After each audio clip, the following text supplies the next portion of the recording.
Well, greetings, everyone. How are we all doing tonight? All right. Doing well. Awesome. Thank you for joining us. We are here for our June webinar, and our guest speaker is Debra Lynn this evening. Very excited to have Debra here. I see you out there, Debra. How are you? I see you. Oh, I don't see Debra's microphone, so she's probably just still getting set up. But she is with us and will be joining us momentarily. Good to have you all here. Let me try to get my slideshow full screen for you.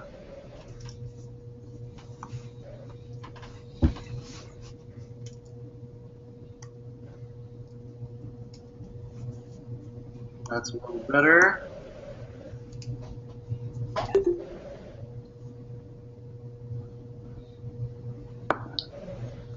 Or not.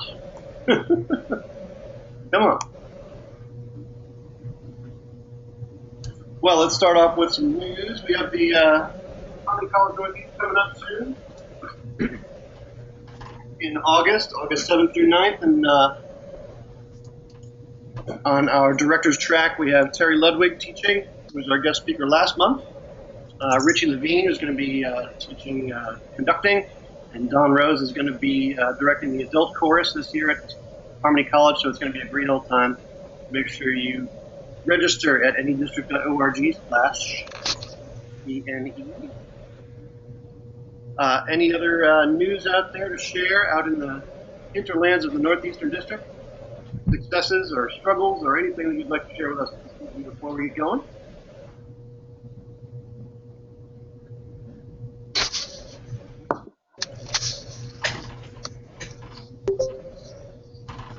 Some new faces out there. That's great. I see Bob O'Connell. How you doing, Bob? Hey, Eric. How are you, buddy? I'm doing great, pal. Thanks so much. Eric. And I hear... Eric, can you hear me now? Yes. Is that Debra? It is. I decided to go and be on my phone because my computer was being persnickety. Fair enough. You know those persnickety computers. I think my mic was just doing something weird. A little low on the volume side. If there's anything you can do about that, that's great. Hang on, I will. Let's see. Let me know when it's good. Better? That is better.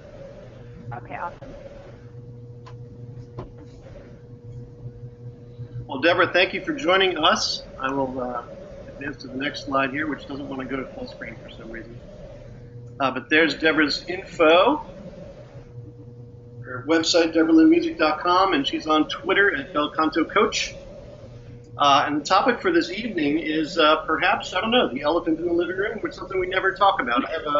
I'm a rare director in the fact that I have a music degree, I have a music ed degree, and nothing I ever learned in college in music education touched on issues with the aging voice. So I would love to know, am I doing things right for my older guys? Should I be warming up differently? Should I be telling them to do different things? Should I be teaching music differently? All kinds of issues that maybe we never talk about. So, Debra, I'll hand it over to you and take it away.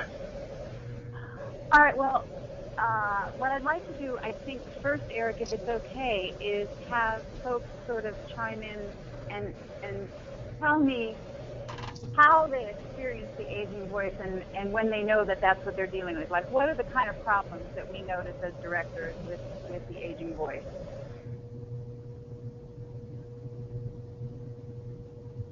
I'll let other folks chime in. I know I have things I'd like to say about my guys, but I'll let other guys chime in first. Deb, it's Bob. Hey, Bob. Certainly you've been up to NBC to see them. And, we certainly have a wide range from, 16-year-old RJ to 89-year-old Stan Zimmering. Dan actually is the oldest one. His voice is pretty weak. A lot of the guys who are, that 65, 70, 75 range, their vocal range is certainly diminishing, as well as strength, as well as their breathing capacity.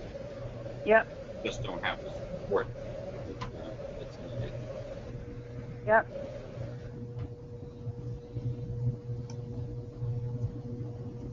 Well, who else is on the call besides Bob and you, Eric? We got Alan here up in Montreal. Hi, Alan. Yeah, I got about a 26-man chorus, and a lot of them with aging voices, and I've got a wonderful problem now where I've got 6 youngsters that have just joined, under 20, and yeah, and so now I'm really noticing that difference between that aging voice and the younger voices. Yeah. So what do you notice in it, Alan? What are the kinds of the all qualities of that you notice? That vibrato and the difficulty in breathing is becoming Yep. an issue because my younger guys are wanting to go 2 bars further, and some of them can't. Yep. So actually, length of capacity. Yeah, capacity, that vibrato, and you know, some of the vowels aren't as dark and rich as they used to be. Okay. In terms of the actual quality of The sound. actual quality. Okay. Yep. Okay. Who else do we have? Russell here in Halifax. Hi, Russell. Hi.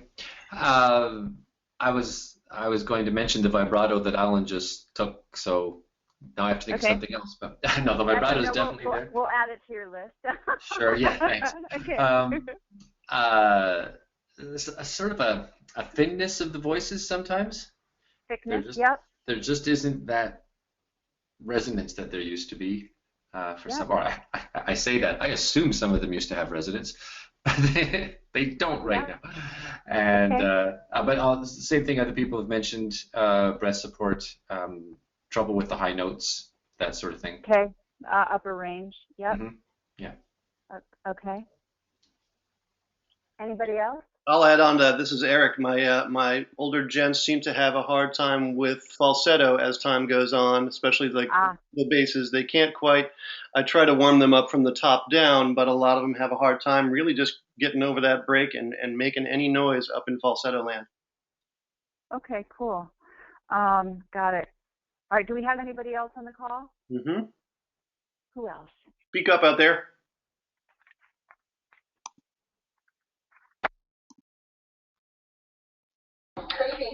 I'm on the call, but I pretty much have the same issues that everybody else has said, so I'll just wait and see what the resolve is. And what's your name? My name is Diane Brooks. I'm sorry, say it one more time. Diane.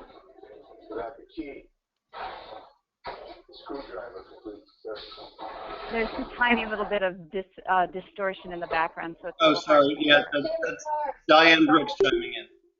Diane. Okay, and where are you, Diane? I'm in Plattsburgh. Plattsburgh. Okay, cool. Is this Diane Porsche?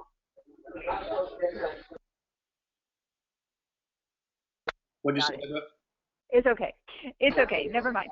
So same issues. And is there anybody else there? I see my friend Dave from my job, one of my assistant directors. How you doing, Dave?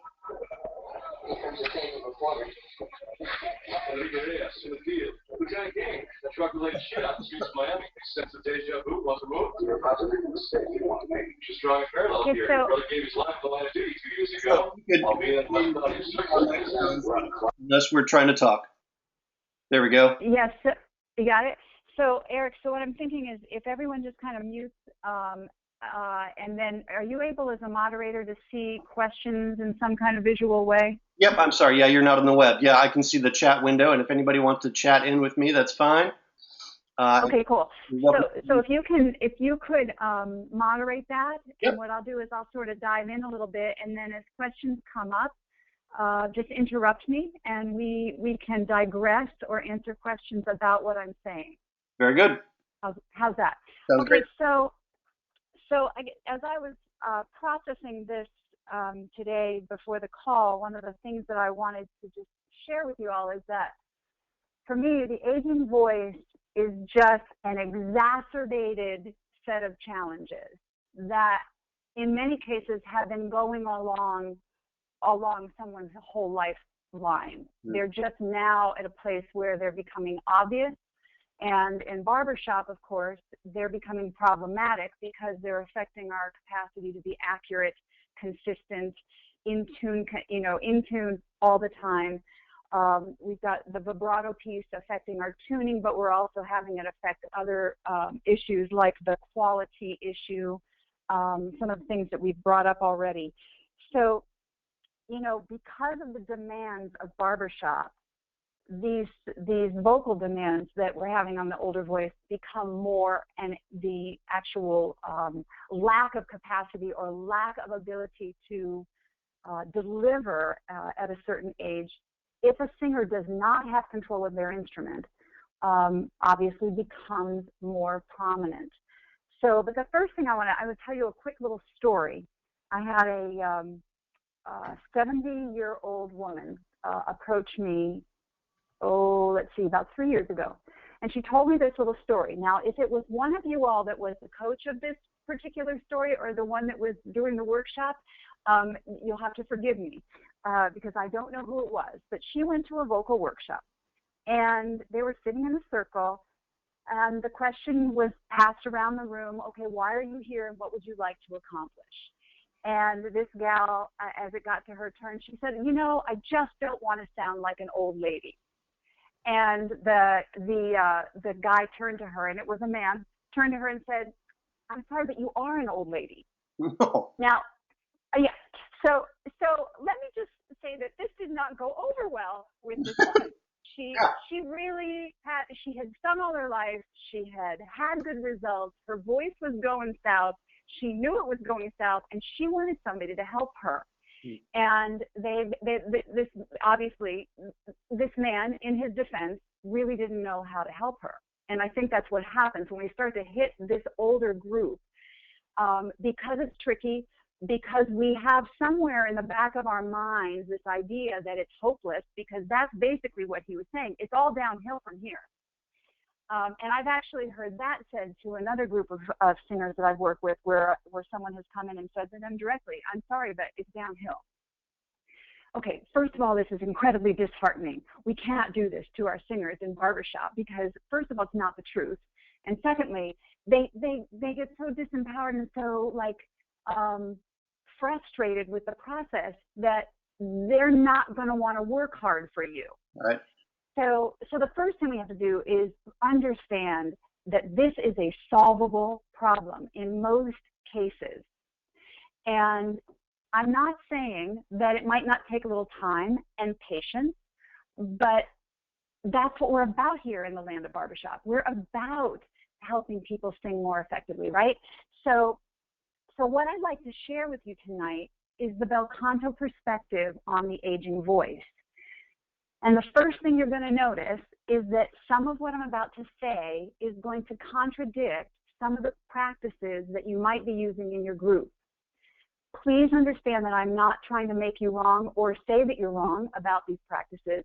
I am just going to try to illuminate what happens when you start to hit these problems and how some of our practices, particularly with our breathing, ends up causing problems, exacerbating problems, and continuing them all the way into our results, okay? And I know that we all want to do well, especially here in the Northeastern District. So the bel canto perspective on the aging voice is essentially the bel canto perspective on all voices. The way that the mechanism works is handled by gentle air pressure. So we're going to start with the breathing. It is not, let me catch my thoughts. Now, I'm going to try not to filter you all because, quite honestly, I'm pretty tired. I just finished cleaning out a job today. I'm headed to Pittsburgh at 5:30 in the morning. And so I don't want to have to filter with you all. If I say something that offends somebody, just tell me and we'll deal with it. No problem. Okay, I'm sorry. It's like my brain, I'm 3 weeks out of surgery. I barely have brain cells right at the moment. So this idea of the breathing, I believe, is ultimately the piece that you want to address because it's something you can do, and it will start the process moving in the right direction.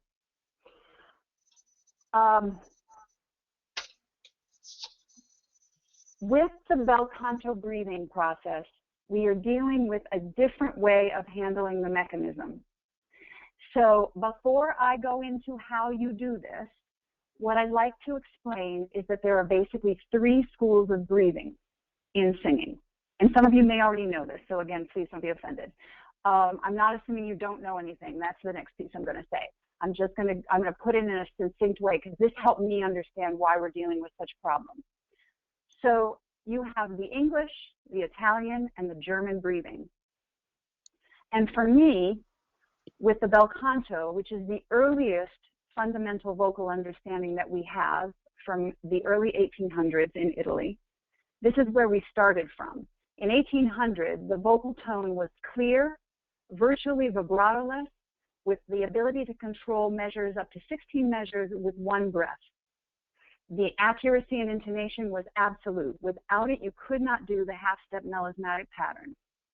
This is why, for me, the bel canto piece and barbershop is so important, because fundamentally, the sound that a bel canto singer makes is the sound a barbershopper wants. Now, what happened, and the briefest version I can give you, is that in 1850, Puccini shows up, and he starts to demand a bigger, more powerful romantic sound, and the breathing mechanism had to change. And suddenly a singer had to use a lot more force and power going through that instrument in order to create that volume of sound with that kind of large resonance. When that happened, the breathing mechanism and the way that the whole process a singer went through to be trained was different. And there is a tie-in piece with all these 3 points of breathing we'll talk about, which is air regulation. But at this point, we're just going to say, okay, this is how this happens. So we have Puccini, we have Verdi, we have now we have a bigger sound, okay? And now the next guy to emerge on the scene is Wagner. So now we've got the demand on the voice, but that voice has now got to cut across a 65-piece orchestra. It's got to have the power and the weight and the heaviness to sing the heaviest repertoire operatic world has. That is your German system of breathing. So if you just look at the physical body and the physical form, the body starts going south as we start dealing with the breathing process.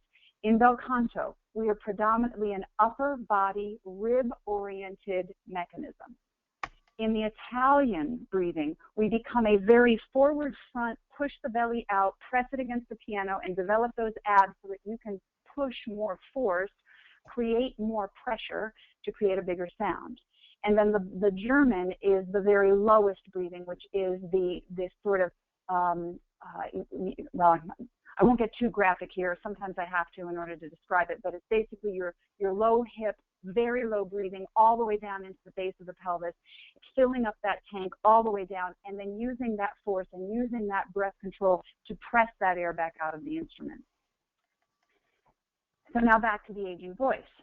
What happens when you get a singer who's using what we will call in barbershop affectionately the belly breath, is they start to actually push air out of their mechanism on purpose. We now have a force of air going through the equivalent of 3/4 of an inch long vocal cords. And the amount of force that singers in this society have been using for forever, okay, and many times without understanding how to regulate that air pressure, we now have a force of air going through the mechanism that is essentially like John Wayne swinging through the French doors of a saloon. So you've got these guys that are 65 to 75 years old who perhaps have never been taught how to support and control their air over time, who have maybe been over-singing and have been able to hide it within the mix of a chorus on the risers. And suddenly, those vocal folds, the capacity of the actual muscle tissue is no longer capable of controlling it. So now it's literally like you've got loose air, and it's running rampant. All right, so there is a solution to this, and the piece that I want to tell you is that I have witnessed it over and over and over again in the 70-year-old range, that if we can get someone to understand how to fix their support system and how to regulate their air properly, they can transition their voice back to what they sounded like when they were 35 or 40. We can do this. It is really just the fact that they don't have any controls on that mechanism that is causing the problem. And in some cases, you guys, it can happen instantaneously. So another one of my favorite stories is I'm up with a chorus, and I usually go in and I ask for the wish list when I go in and coach. I'm like, okay, so what would you like to? And I inevitably will have at least one person raise their hand and say, could you please help me get through one phrase without having to take 3 breaths?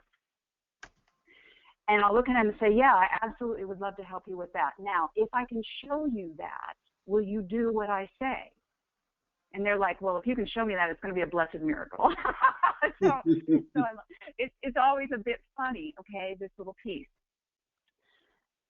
So let's have you, Eric, open up as a moderator. Now that I've said all that to them, can you just open up the phone lines for a quick second and say, have I lost anybody, or are you still with me?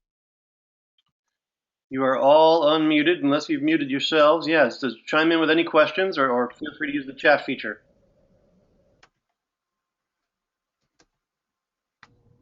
Silence. All good so far? I'm still here. Okay, good. Okay, because quite honestly, this is the biggest piece, and I got to tell you, this is the piece that I'm running into the most.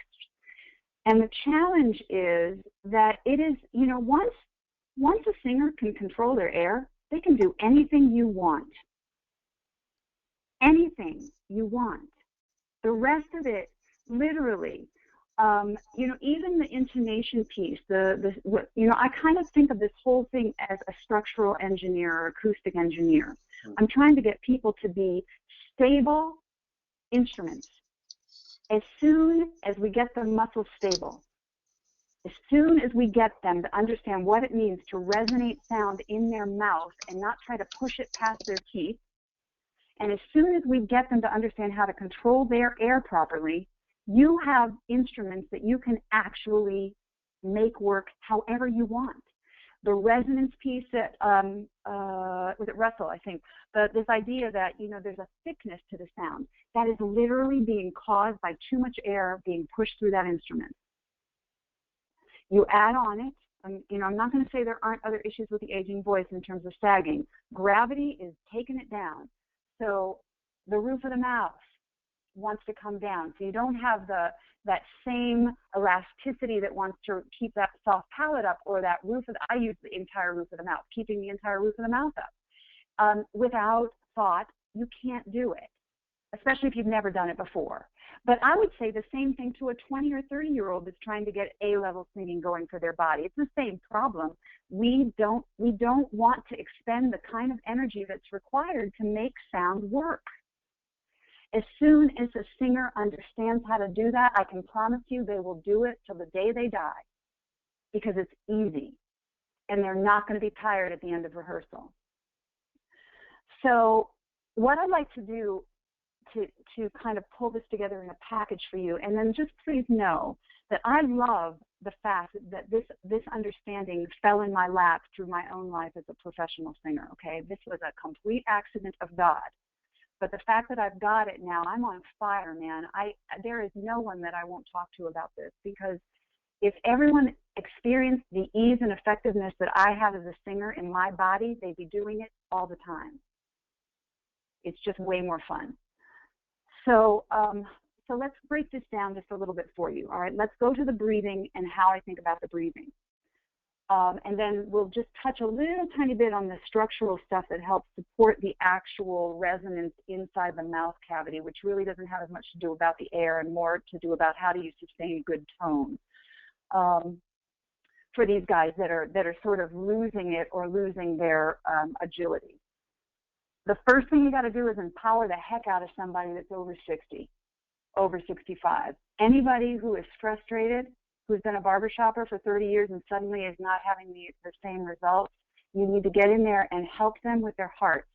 You need to explain to them it's going to be okay, you just got to work a little harder. Because if you can get them out of this place of being mad at themselves or self-loathing because they can't produce the result anymore because they know better than you what's happening in their body, you can start to turn the tide the other direction. So first of all, we got to help their emotional body. We're going to lift it up. We're going to empower them. We're going to say, we know you can do this. You just need to work harder. Here's how to do that. Second step, this breathing mechanism, and I can demonstrate to you guys across the wire how to sort of feel this first feeling. And again, I'm going to try not to lose you, okay, because this is going to be backwards from what we think is going to work. So exhale for me, if you will, and inhale for me. And now just go ahead and on a shh or something, just gently release the air again. Breathe, exhale again. And now inhale again. Now, what you probably just felt essentially is what I call a natural breath. When we inhale, the body fills up. When we exhale, the body collapses. If you tune into what's happening with your upper body and your rib cage, the same thing's going to be true. So this time, we're going to have you just exhale that little bit. This time, inhale through your nose.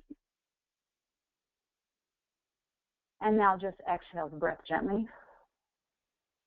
And one more time, inhale through the nose. And exhale again gently. So now this time, what you should have felt is that with the nasal breathing, which we cannot do on the risers and we cannot do in barbershop because there ain't enough time, but you can teach somebody what they're supposed to feel by breaking it down for them a little bit. So when you inhaled through the nose, you should have noticed that your rib cage was easier to get a slightly deeper draw on the ribs, and that you may have actually gotten what I would call a more lateral expansion across the back. So it wasn't that you're trying to lift up the shoulders or lift up the front of the chest, but with that nasal breathing, the air seems to go more naturally into your back. So just try that one more time for me. Exhale gently. And now inhale through the nose. And you can kind of feel that mechanism expand. Now gently exhale. And now you'll feel the rib cage do exactly what the body does, which is essentially collapse. So this is why in my book, what I say to a singer when I'm trying to teach them initially how to breathe is that a singer's breath is not a natural breath. If we want to hold tone for an extended period of time, if we want to control that tone for an extended period of time, and then if we want to be accurate onto the tone and then hold it for an extended period of time, there has to be more energy and more, you're actually thinking about it. You have to intentionally breathe. And you're going to breathe exactly the same way every single time you breathe. But there is an intentionality to it that's different. Semantics are very important when teaching singers how to sing, because we're trying to express concepts right across that void where maybe we can feel it, but they can't. And if certain words will confuse them. If I say to a singer, I want you to be completely relaxed, which I have heard said to barbershoppers across this country, they're going to do that. They're going to drop their bodies, their shoulders, their things, their jaws, their faces, their heads. Everything is basically going south. I dare you to try to get a really good tone out of a completely relaxed singer. Okay, there's no way. The mechanism is not ready. The breath is not ready. The singer is not ready for what's coming. There's no way to control it. Vibrato is now going to come into your picture because there's nothing handling it. So in the bel canto understanding, you have a control in your body that once you learn how to engage it, becomes completely effortless to control a tone for as long as your mind knows how long you're singing. In other words, if you have I've been practicing with, I'm going to do something crazy next weekend. I'm going to sing with my friend Joe Connolly. I'm going to jump in as Kip Buckner, and I'm going to sing with the champs. And I got to tell you, post-hysterectomy, I was like, oh my God, are you crazy? Because, you're talking about a woman singing with a men's quartet automatically exacerbates the problem because, typically women don't have the same breath capacity of a male set of lungs. So I've been practicing with the CD, and it's been pretty funny. But what I know is that if I don't include and engage my ribs to do this job, it will not happen. I will not make it to the end of their phrases. I will not lock and ring. I will not cause a blessed thing other than to look rather sheepish as I leave the stage. But as I do this work, And as I have been going back to my, really, every phrase prepping properly, every phrase setting my ribs properly, every phrase prepping, I have been able to hold longer than them. So I want you to pause and unmute for just a second and just check and see if anybody's got a question at this point, because then I'll go in. Okay, who's got questions?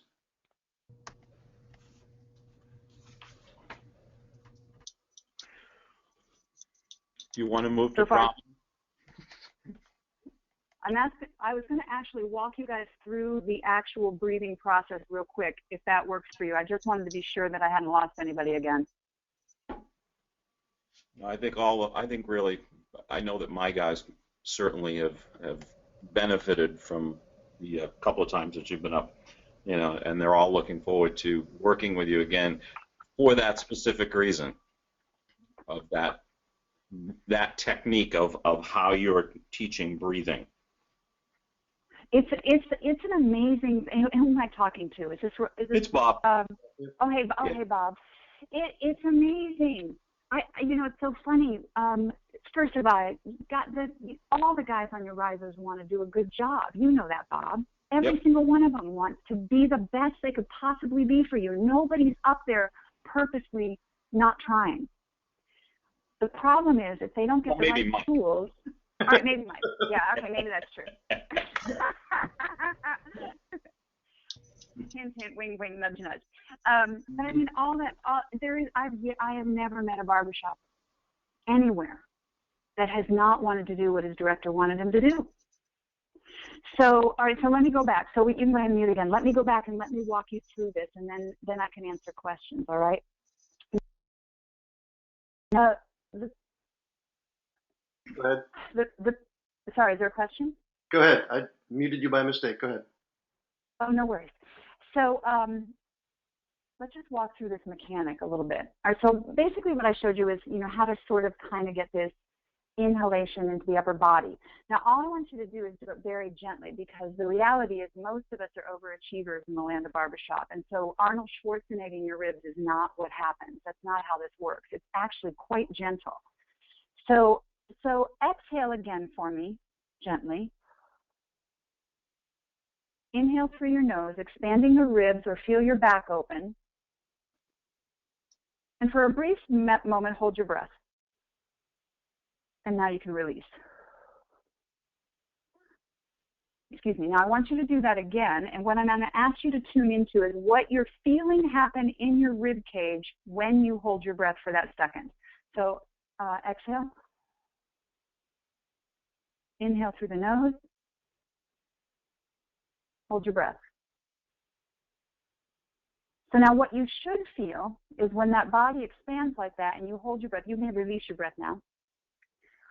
When you inhale and just hold for that couple of seconds, what you should feel is a stabilization of the size of your rib cage.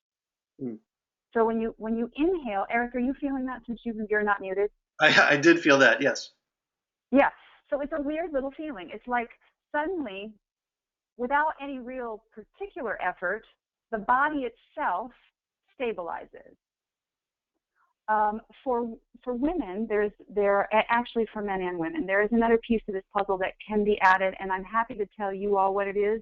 I think you're going to have this is where you get a little trickier trying to communicate with your barbershoppers. So probably starting at the top and then working down is a better way to address this issue, and I'll tell you why later. I'm just going to make a little note about Kristen Chenoweth, and then you guys can check her out. So again, when you inhaled like this and you felt that sort of more lateral expansion of the body, sideways opening of the breath, as opposed to the traditional belly breath, drop it in the tank, drop the belly, and let that air fall in. And then you stabilize by just holding your breath for a second. That feeling of the body stabilization is what I feel throughout an entire phrase. So when I breathe in and I engage, so I breathe in and what I would call stabilize, it feels like I'm holding, I'm actually kind of engaging those lateral muscles. It's a 1/4 of an inch little engagement where golfers have an easy time of this. It's sort of like you've opened your wings in the back. The actual physical musculature engages and stabilizes and energizes very gently, but firmly, meaning that you kind of have to do that with the ribs. Otherwise, they're going to do what the body wants to do, which is essentially collapse. It's literally just you're going to inhale, and you're going to let it just flow right back out of you. And as soon as you do that, the exhalation of air across the vocal cords is the equivalent of a balloon that has just been let loose. And there goes your French doors with John Wayne swinging through them. Okay? So this is a weird concept, but essentially, if I can explain those vocal cords to you all just a little bit, and again, if you know this already, awesome, please do it with your people because it will save their voices for the rest of their lives. The vocal folds themselves, in order to phonate tone, have to be side by side. They come together like little teeny tiny, it's like little teeny tiny windshield washer edges coming together, and at the various pitches they touch to a certain point right in the phonation process. But if you have a nodule, for example, the problem with a nodule is that the nodule is impeding the closing of the cords.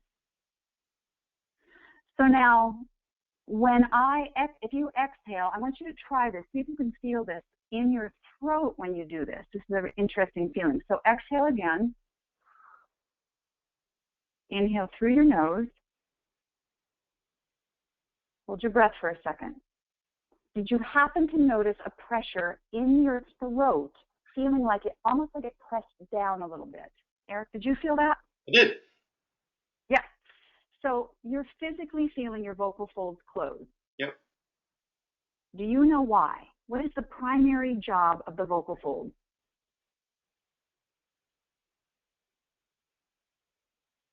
Physiologically. Do you know, Eric? Put you on the spot. Keep food from going down the wrong way.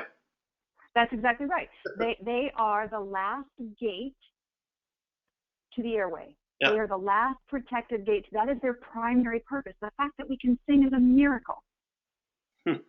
So it really is. It should make it really miraculous. I mean, when you start to think about how effortless it is to sing, ultimately, and how this whole thing works with the mind and then these body mechanics that happen, it's a miracle that we can make these beautiful tones. So interestingly, if you, Eric, do you mind trying something for me? Sure. Okay, so what part do you sing in barbershop? We'll say baritone. Okay, baritone. Cool, that'll be a fun part. Do you mind singing a little bit on this call? Why not? Okay, cool. So do you have a line of your favorite polecat? Doesn't matter. In baritone. This will be fun. Yep.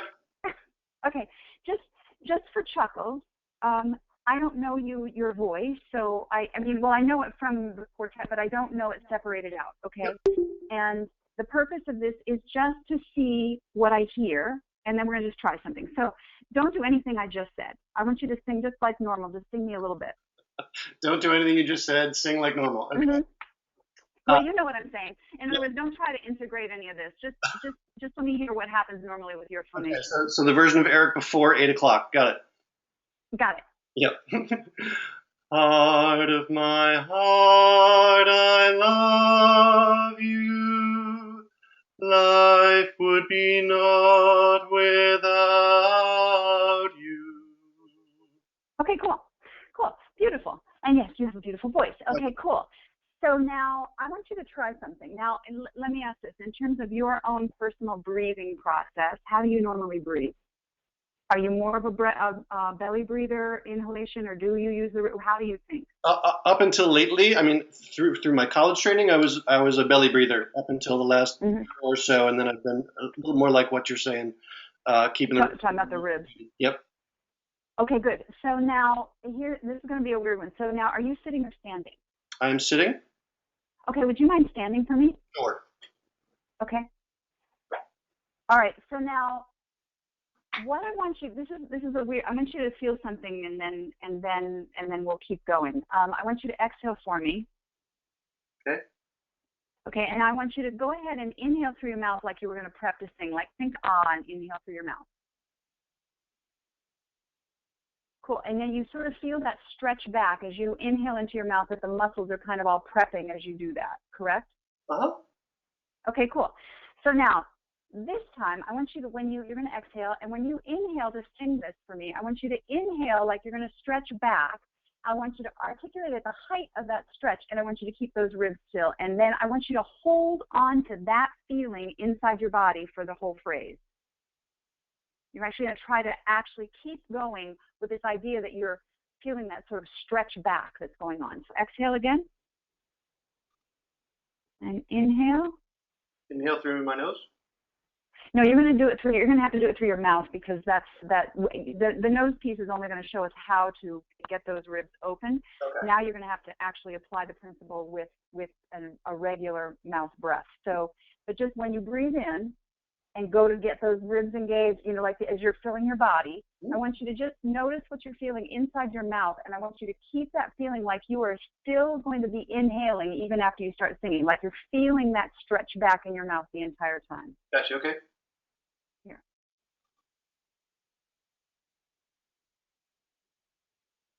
Heart of my heart, I love you. Life would be naught without you. Very good. Okay, now what did you notice? Anything in particular? What did I notice in particular? I just noticed I felt I had a little more space in back. Maybe applying too much too soon, but I noticed my ribs were more elevated. Yep. Throughout the phrase. It felt easy. What did you notice anything in the sound? Felt a little taller. Okay.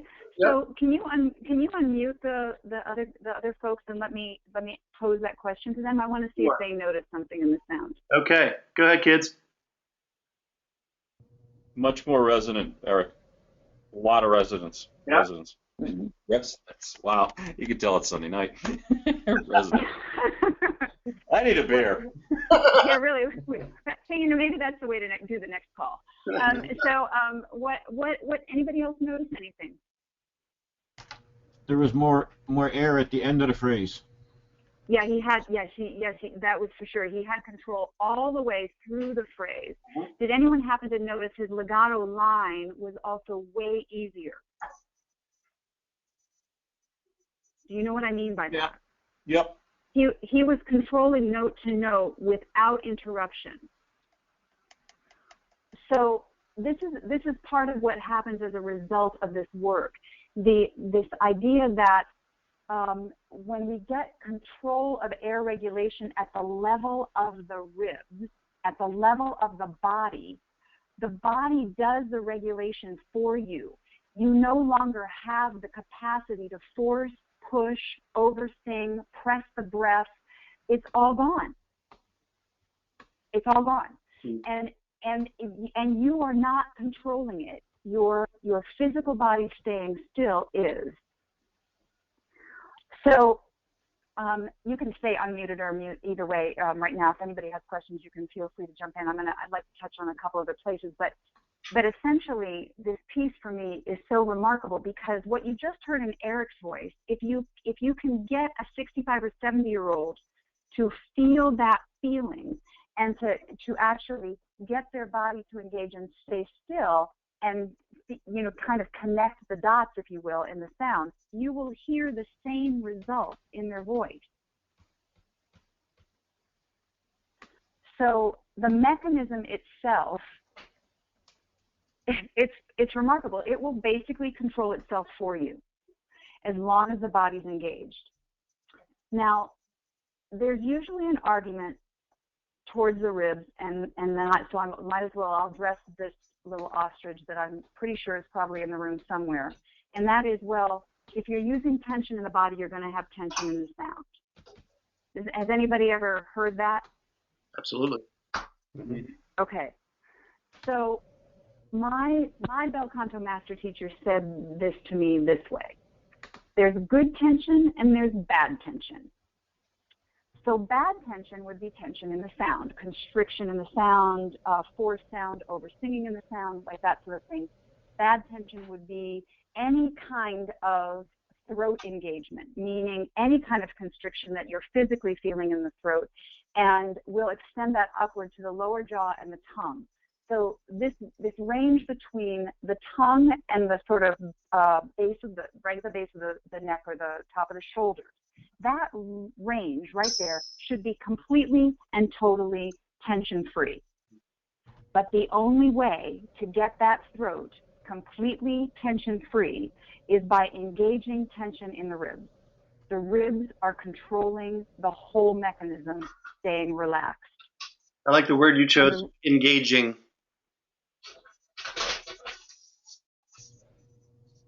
You said semantics. This is Eric. Yep. You said semantics were very important. I like the word you chose, which was engaging. A lot of times we up front we try to avoid the words like tension and power and you know, more and louder. But it's engaged. It's good tension, like you said. Well, yeah, and I'm assuming that you all have been singers, you know, as directors, that you may have been singers all of your life, that you all may have freedom and ease in your own voices, because I don't know you personally that well. You know, not all of you anyways. I don't know what your situation is. But this process of teaching singers, amateur singers, how to understand their instrument, as you well know, is complicated, all right? Someone said to me not too long ago, there is no quick fix, and I absolutely agree. There is not really any quick fix. Everything, even that I bring, has to be practiced in order for it to become a habit. But I do think that there are ways to teach the process and get the mechanism working fast in a synchronized way across your risers, where you're not having to do voice lessons for every single guy on the risers for the next 20 years. So once a physical body understands what they're supposed to do, and they have physically felt it in their own body, they will do it if it works. So let's go, if you don't mind, let me jump forward. Why don't we just touch base if there are any questions about this with this breathing process, and then we'll touch on the other structural things that will help with the older voice.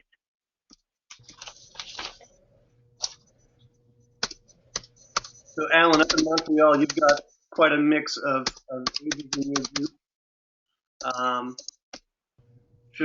Debra, should Alan be warming up differently or doing anything differently up front to sort of help the older folks on his risers, or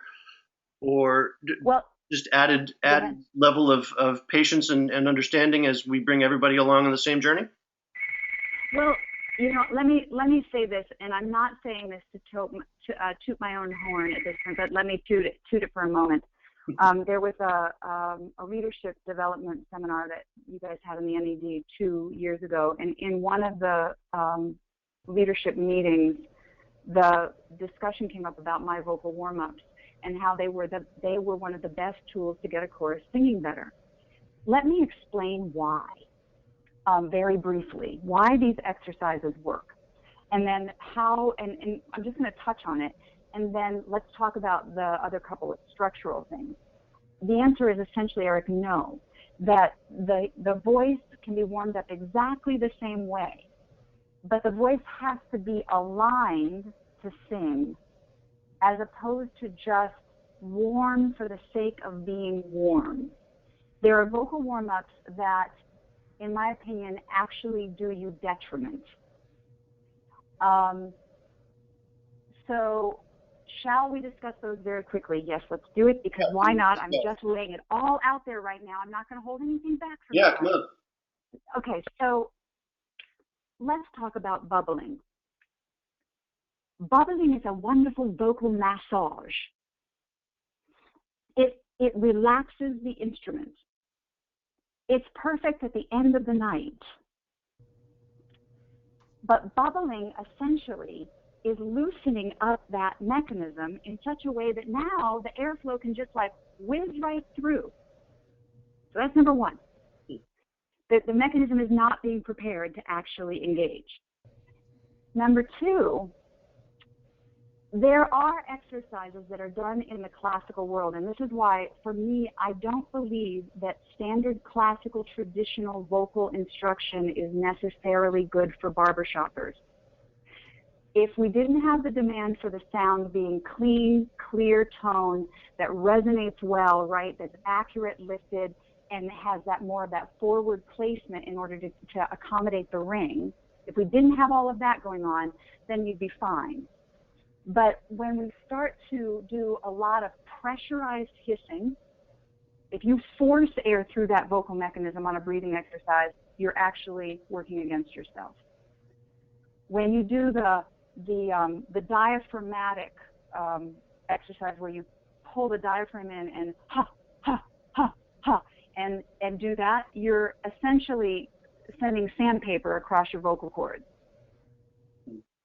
So it's not that those exercises aren't occasionally used in the classical world to help singers, but the purpose behind them and the way that they're controlling it is different.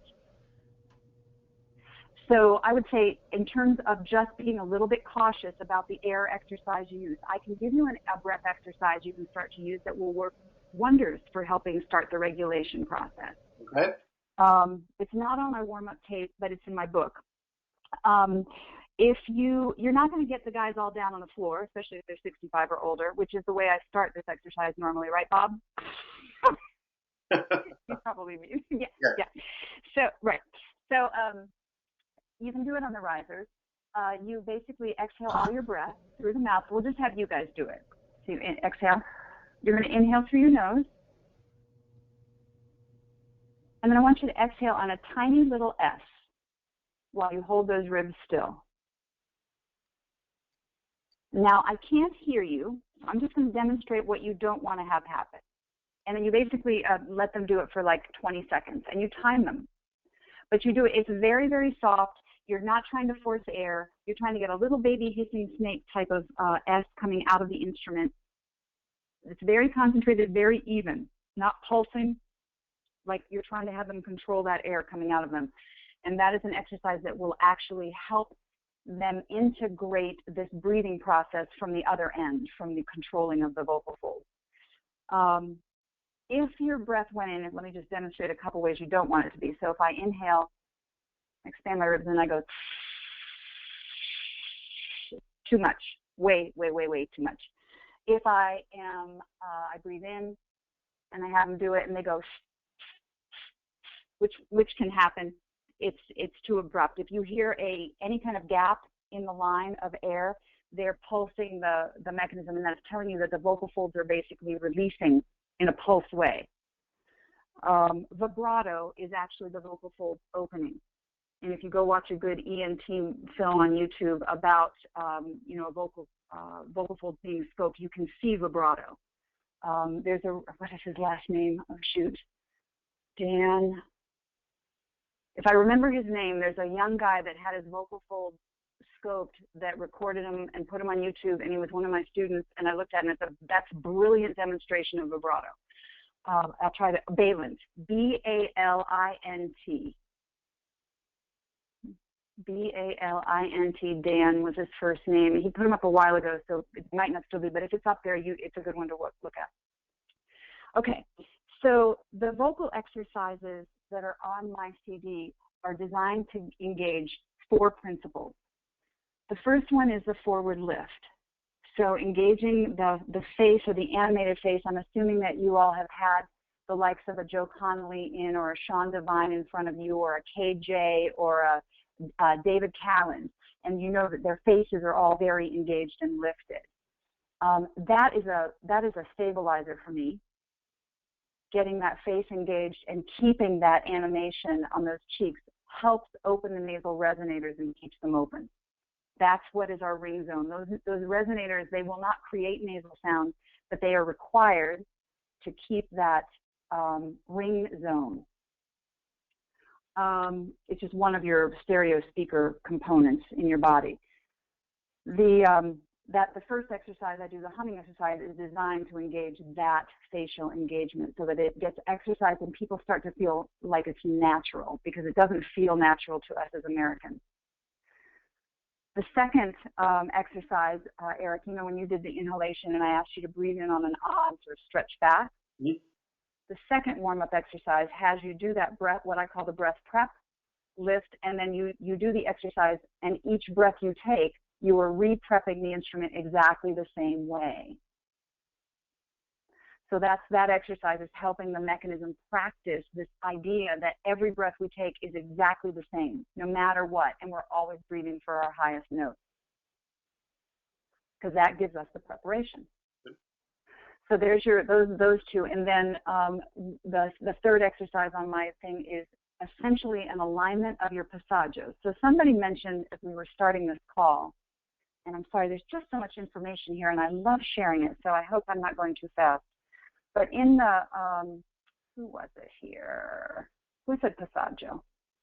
Wait, no? I think it was Russell. Break. It was, Eric, did you say that? Oh, yeah, falsetto and break. You had mentioned it. Russell, you were talking, yeah, the upper range. Yeah, got it. So the third exercise I work with is essentially designed to take a singer through their transitional areas without force, without effort, and having them get used to that alignment of kind of going up and down the train track evenly. So in this work, the concept of one voice versus two voices or three voices.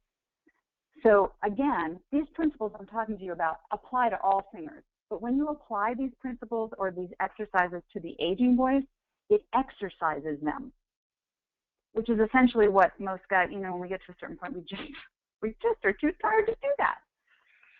So the third exercise is designed to actually align your passagios. And then the last one is designed, the one challenge that we have, and I know you all know this, is like you can be singing along just fine, and these parts in barbershop that have these dramatic, you know, either 1-5, 1-5, up, down, the baritones that are jumping all over the place, the basses that are constantly, you know, going up and down, and you notice like when you, with your intonation, they go up, and if they just drop their instrument, now your pitch is slightly under on the downward spiral. Now they try to go up again, and they can't actually accurately attack the top. And when you're dealing with an older singer, it gets worse.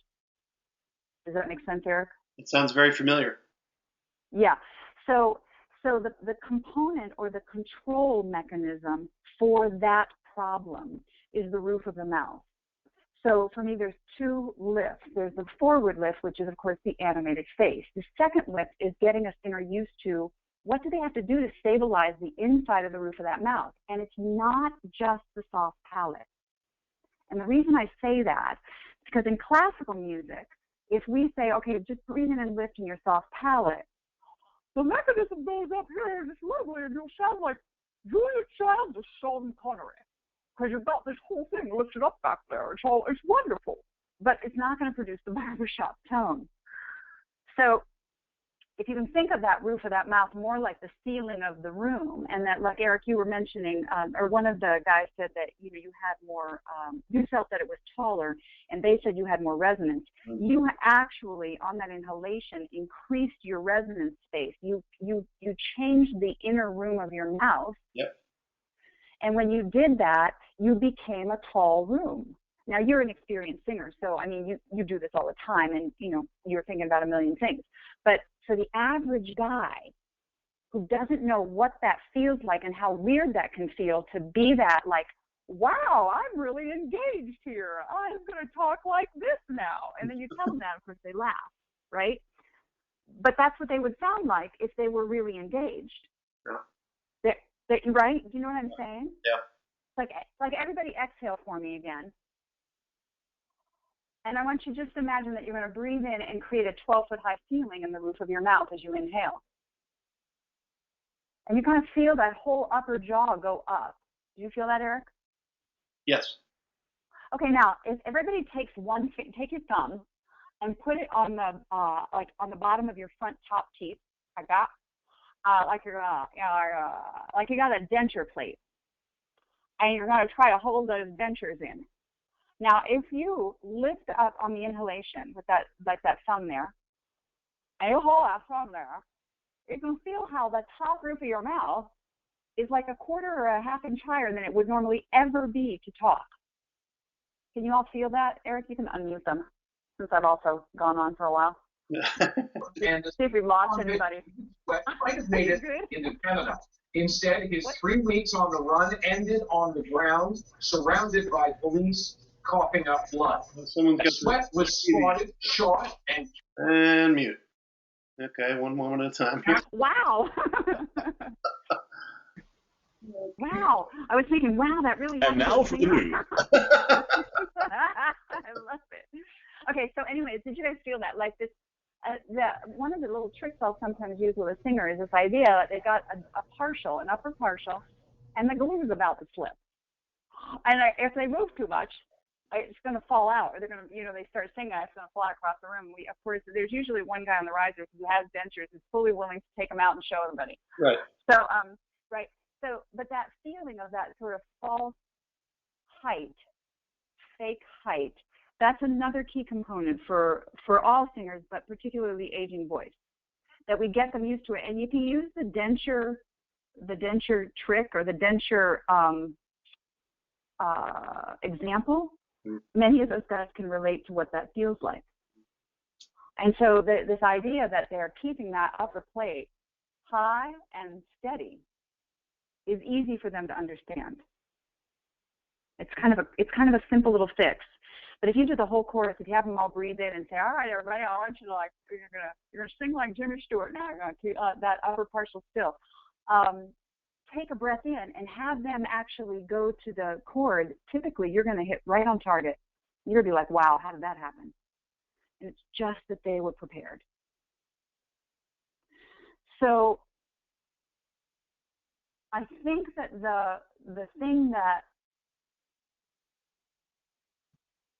you have to be the most careful about is when you're talking about relaxation in terms of the actual physical act of singing versus the relaxation you're trying to get in their bodies for choreo, is that there's kind of an isolation thing that you've got to do. Like Eric, if I say to you, exhale for me, and now inhale into your rib cage, either nose or mouth, it doesn't matter. You breathe in, and I want you to just keep that whole area still. And now I just want you to rotate side to side, but you're keeping the core basically steady. Can you feel that? Yep. That feeling like there's an engagement happening in the torso, yep. But it's not necessarily extending tension into the arms or into the capacity to move. It's just that it's like Pilates. You're not letting the core go. No, it's just the engagement of the ribs. Correct. Yeah. It's like, so that for me, then that becomes like an isolation of engagement that is very, very, very, very beneficial to sound, because it's going to do your air regulation for you.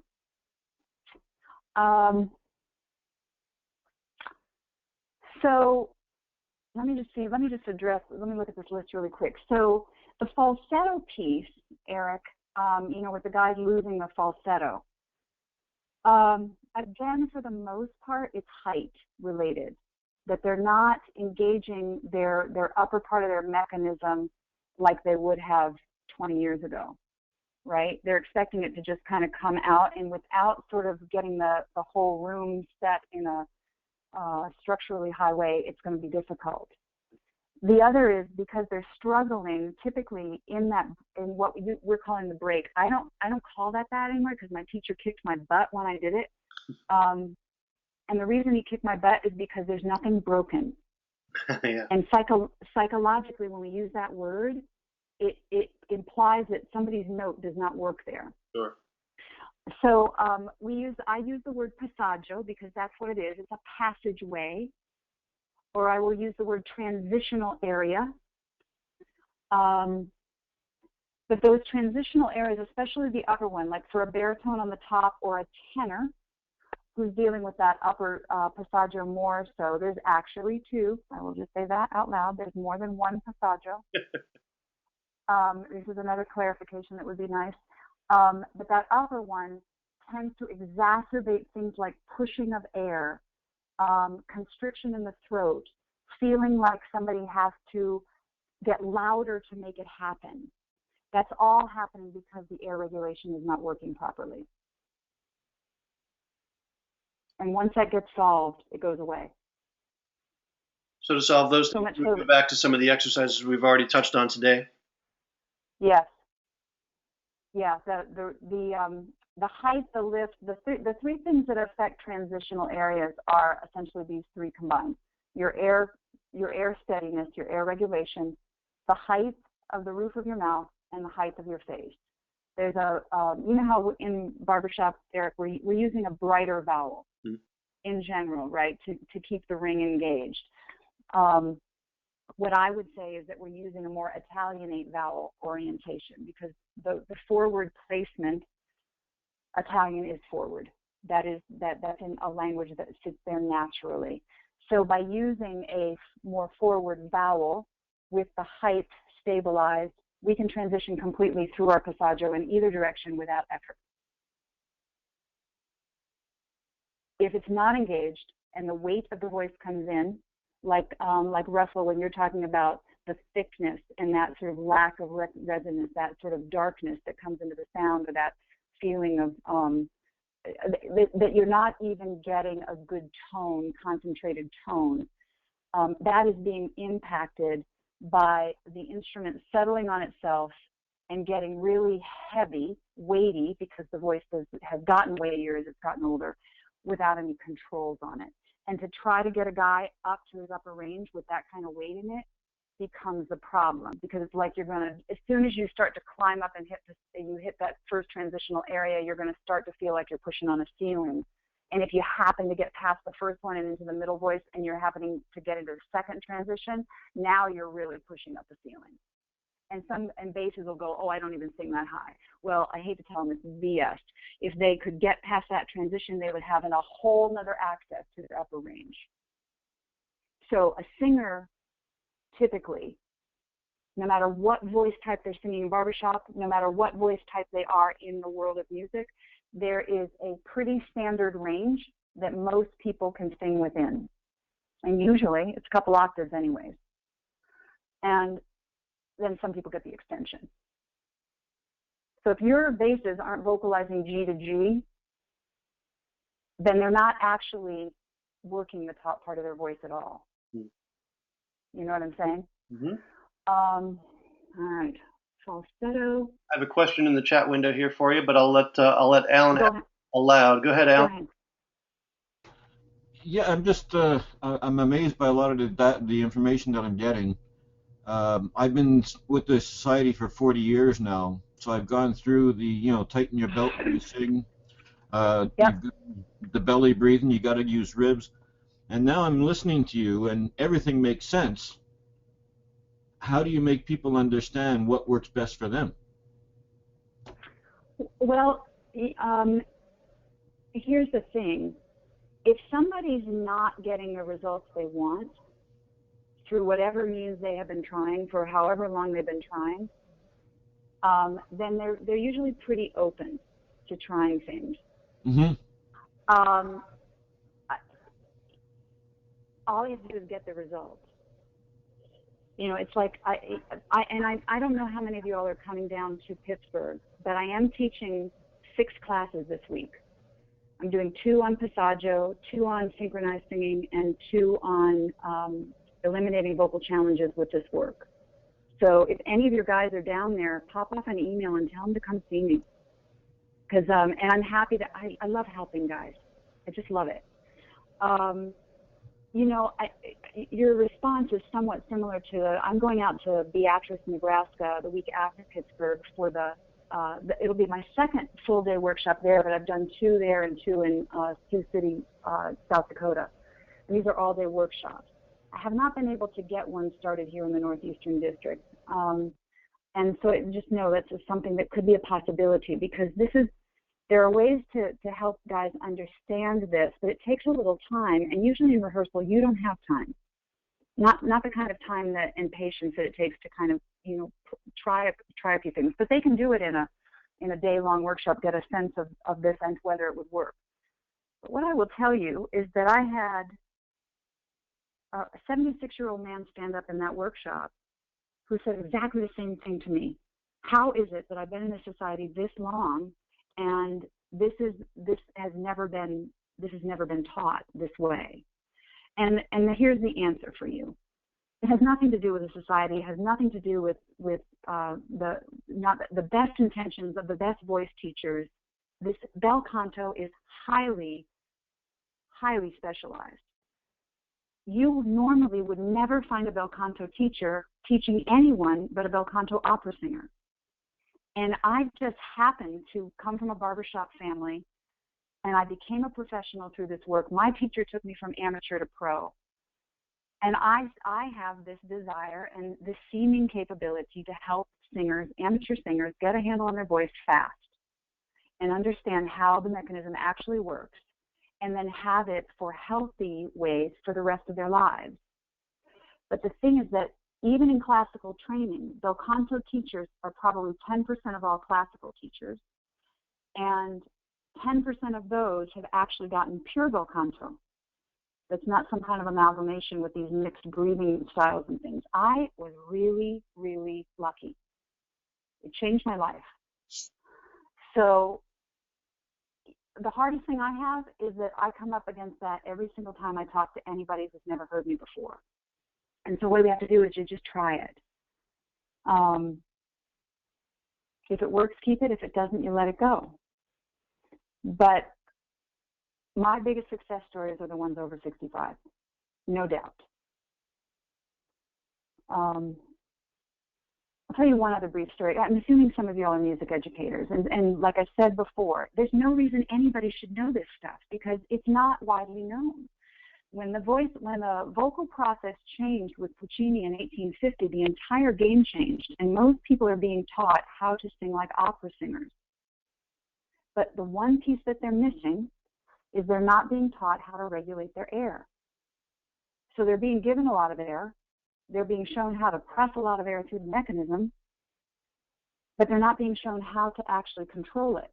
And the problem is that vocal anomalies like nodules, polyps, vocal health issues are caused by misuse of air. In general, there can be other things like smoking and coughing, but for the most part, if somebody's got a vocal problem, it's because they're not breathing properly. So I guess that's why I think I'm meant to be here. To help singers understand that there's an easy way to get the thing to work and to keep it working for the rest of your life.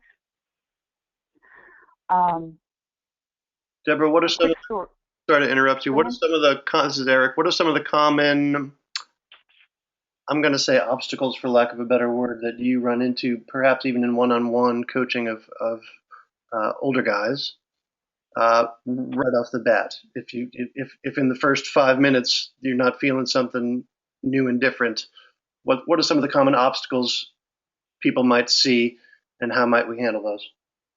Well, I think the first thing is the first thing I mentioned tonight. I think that, and I think we're seeing this in the society in general. We have a lot of disempowered people out there. They're emotionally frustrated.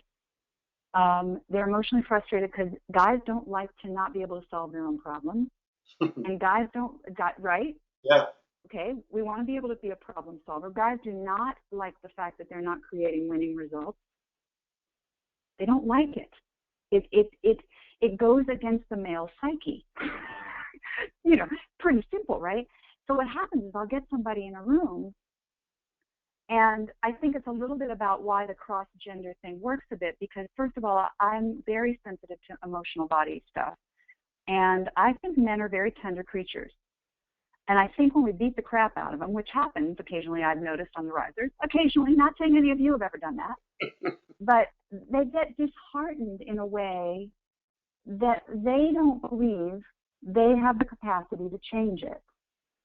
And they want to stay because they loved it. They've been in it forever. You know, they've been in it 50 years. They don't want to leave, 40 years.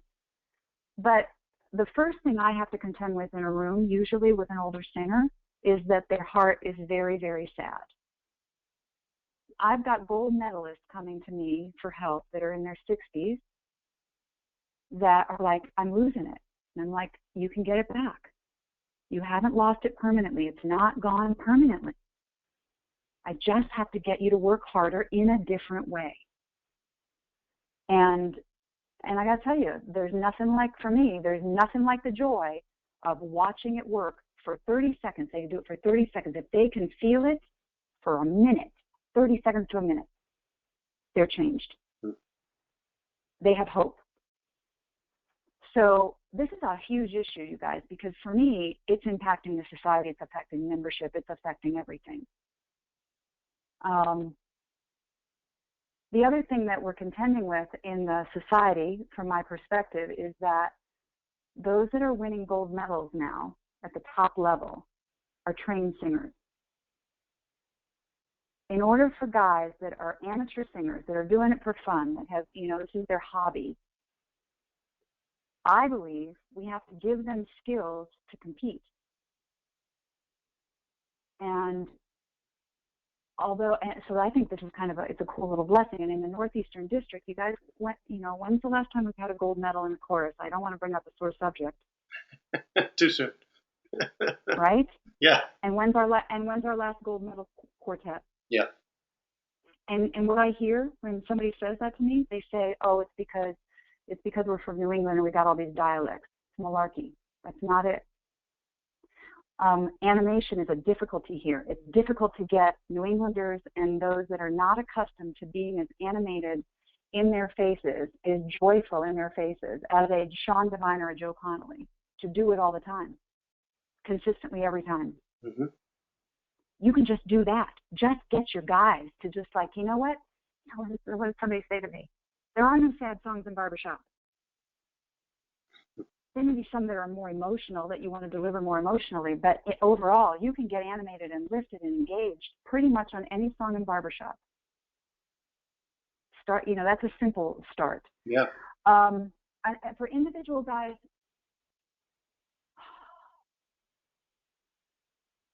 I have a hard time getting guys to just believe me.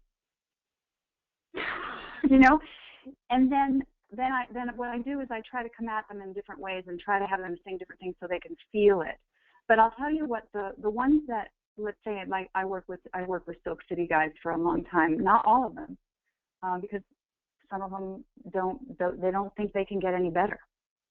Now I'm telling you, when you start getting like half your chorus getting better and half your chorus thinking they can't get any better, now you got a disaster, I'm afraid. Because now you got a complete and total resonance mismatch.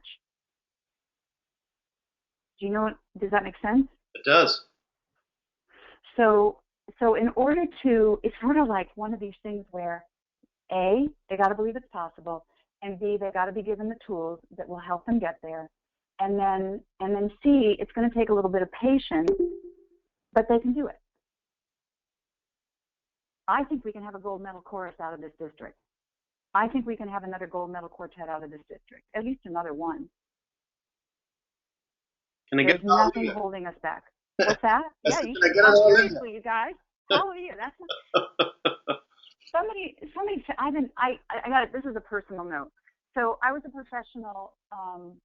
As a result of bel canto, I got to experience everything I was trained to experience on Maui for 12 years. And I'm an unusual case. I had a lot of disappointments in the world of singing. I trained to be a professional bel canto opera singer. I went to Europe, got there, and found that I was singing the wrong repertoire for the Germans to cast me because I was too tall to be a chambermaid. And I was so disheartened at that point. This bel canto is extremely expensive educationally. So I had invested 4 years of my life and about $40,000 in my private studies with my teacher, with studio classes and such, in addition to my college degree. So I have about $100,000 worth of education in these courses. So when I got to Maui, I had this amazing experience of singing with the symphony and doing the professional work for conventions and Broadway and light opera. I never went into heavy opera, so I never had an operatic sound. And even if you had heard me then, it would never have sounded like opera to you because bel canto is a different sound. It was an amazing thing to be brought to that kind of a voice. Now, I'm 54 now. What I'm going to tell you is my singing voice right now is better than it was 20 years ago. That's not natural. It's happening because of this understanding. So, you know, I'm thinking, and I'll just put this out there to you guys. If there was a place where we could figure out where to do one of these day-long workshops, where it was either centralized or we do a couple of them in 2 different parts of this area, and you were willing to try it, there's no cost to a chorus that sponsors it because it basically pays for itself. But if we could do that and actually expose our guys to some very good vocal production work, and where you could participate and get to be involved in the results of that and how you integrate it and how here's a problem, and we do it sort of masterclass style in the afternoon with the directors that are there, and it's interchapterish in that it's open to anyone that wants to come from any chorus. And then like in Beatrice in South Dakota, I've had upwards of 9 directors in each of those workshops and 70 to 80 guys from a variety of choruses. Mm-hmm. We sing together and they sound like they're one chorus the first time they sing. That it would be, I just put that out there because why am I in New England? You know, I came back from Maui and I'm still scratching my head. Wondering about that myself. It's been asked many times, but my belief is, and someone said it to me recently, you know, maybe you're here because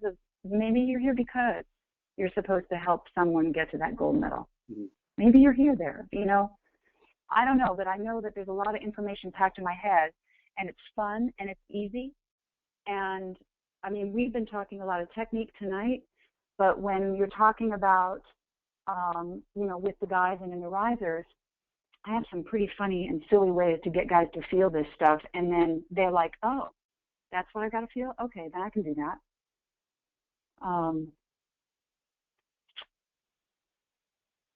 Yeah, does anybody have any questions? Yeah, let me open up the floor one more time and check in with everybody. Because that's been some... Nope, we just want you to stay up here, that's all. Yeah. Well, I am very happy to stay up here, but I have to tell you that I've experienced an enormous amount of pushback up here, and part of it's New England, part of it's, you know, I mean, and please, you know, I again, no offense meant, but I'm at this point, I'm sort of like, listen, I have this huge amount of information and this huge specialized understanding that could help a whole lot of people and have us actually win a medal. So why wouldn't we want to try it? That's the way we've always done it, and we liked it. Yeah. Yep. Yeah. So, so maybe there could be some kind of continued dialogue. I mean, I'm doing some work, like I said, I've gone in, NBC is starting to have me go in and do a little bit of work. I've been doing work with, like TVI kind of thing with Vocal Revolution, and I helped them get started, and then they brought in somebody else, and they've kind of taken it to the next level, and they're very happy with what's happening with their sound. But I look at myself as I'm the nuts and bolts girl. I'm the fundamental, underpinnings of everything you're doing as a director. The singing piece, if we up the level of the capacity of your singer on the risers and give them a bigger IQ, then your ability to create, design, impact, deliver a whole different level becomes a no-brainer. And I look at myself as someone who could absolutely help a director get the chorus of their dreams.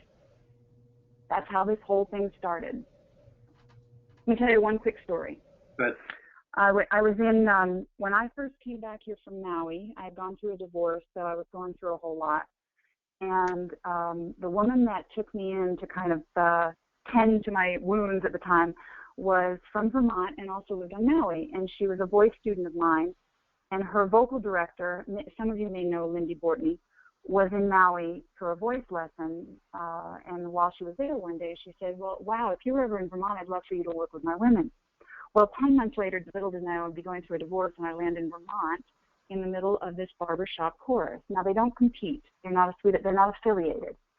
But Lindy is a 30-year Ramapo Valley, or 18-year Ramapo Valley frontline at the Sweet Adeline, and she's a men's barbershop aficionado. Man, she knows every singer, every song. She's amazing. She's a baritone too. So, just saying for the baritones. As part of my recovery, I became their coach in residence. I gave them all, they each had an individual voice lesson. They each probably all had 3 total. It's a group of about 65 at the time. These were all amateur singers. No one was trained across the board. When I went in, they were all over the place. And if you've been to Vermont, you know that the ah vowel is aw. It will forever be aw. So they had some serious challenges with tuning. 3 months into me working with that chorus, suddenly Lindy looks at me one night and she says, they're not going out of tune. And I'm like, I know. She says, why is that? I said, because they're stable. That chorus still doesn't go out of tune. It took a little bit of work, but it only took a few months to never go out of tune. That's the biggest problem we have in barbershop. Yeah. You know what I'm saying?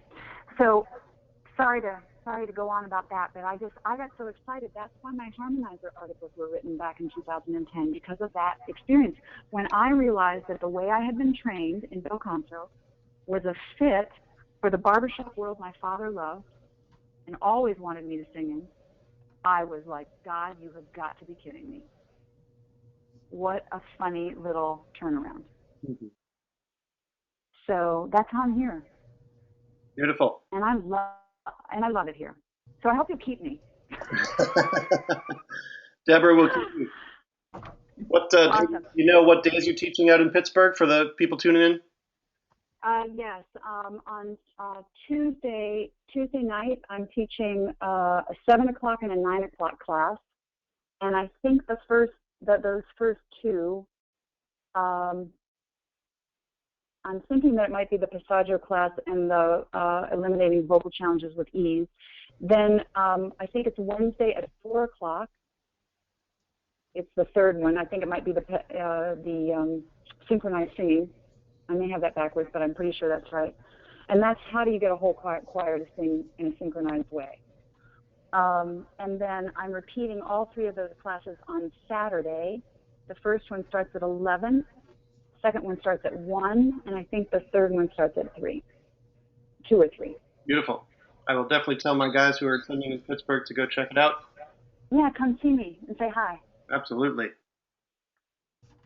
Absolutely. Well, Debra, we have enjoyed your discussion this evening, and I know I've benefited from it greatly. Thank you for the quick voice lesson. I appreciate that. Oh, not that you really needed it. Checks in the mail. Kind of a demonstration. Yeah, thank you. So you can stay in New England. Did anyone else have any questions before we get off? You can stay in New England, but can we borrow you up in Canada once in a while? Oh, you know, I love Canada. Denis brought me up there twice after Kansas City. Yeah. So yeah, I'd love it. As a matter of fact, 1,800 miles west of here or so, but that's okay. I've got 2 other choruses interested in me up there on the women's side. So absolutely, I would love to come up to Canada. Cool. Montreal's a lot closer. You like the voice of Montreal. I'm happy to, you know what, you guys, I'm happy to come wherever you are. And let me mention this to you, because I can't argue that Montreal's closer than Halifax is, though. I mean, that's pretty much a given. I've always wanted to go to Halifax and Nova Scotia. Of course, Teresa Weatherby is also a friend of mine. She and I have tag team. Thank you. Yeah. Hey, she's one smart performance coach, man. Yeah. What I was going to say to you all is this: if you've got a small chorus and cost is prohibitive, I do this work via Skype or Zoom or one of those. You just have to have a little technical ability to get online somewhere and get one of your tech guys to set you up. But I've done that around the country, and we can do an hour or 2 hours online, and we can go through the 4 basic principles, and you will get the benefits of it. It may not be the same as me being there directly, but it will give you the start. So it's another way to think about it if you're dealing with budgets. Beautiful. Thank you. Beautiful. Deborah, thank you so much. It's been fantastic. Thanks, Eric. Thanks for inviting me. Yeah, you bet. Looking forward to working with you sometime again soon. Yeah, I'll look forward to it too. You bet. And coming up this summer, our July webinar will be a surprise. I'll announce that as we get closer. And in August, we have Joe Cerruti going to join us at the end of August. Awesome. Don't forget to. You are planning to do one in July? I'm going to. Yes. Okay. Yep. You might be the guest speaker, Russell. So we'll see. I might be at Harmony U during the last weekend in July. In fact, I will be at Harmony U. It's been tough, but we'll see. Well, by the way, I'll be at Harmony U as a student. Oh, as a student, So, cool. Yeah, if anybody wants to connect down there or chat or have a cup of coffee while we're down there, just Eric, everybody's got my email, correct? Yes. Yeah, just email me or whatever. You feel free to give out my, if you guys want to take my number down and text me, that's fine too. I'd love to connect. We will do that.